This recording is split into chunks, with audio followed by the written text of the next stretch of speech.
She cannot say no. Kapag ka kinakailangan, oo.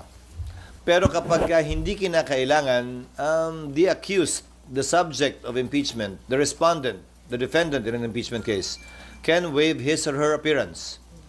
Kinakailangan lamang naman, ayon sa rules of court, na mag-appear ang isang defendant o akusado, una kapag ka arraignment, para sabihin niya, inaako ba niya o sinasabing hindi niya inaako yung mga paratang laban sa kanya?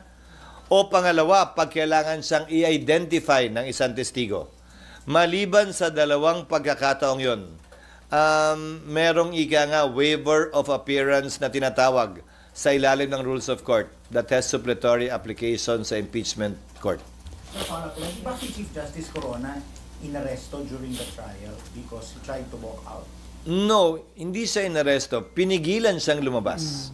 Nandito na ako nun.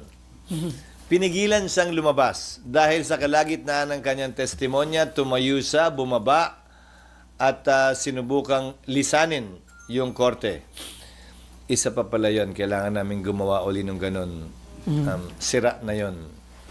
So may limit ba yung ipipresent? Naalala mo yun, RG, yung sira na yun eh. Oo, yung maghahanap pa. 13 years. Kaya nga, wala na. Kinain na ng ana yun. Pero sir, may limit ba yung pwedeng i-present na witness ng prosecution and defense panel o wala? Wala, pero yan ay pagkakasunod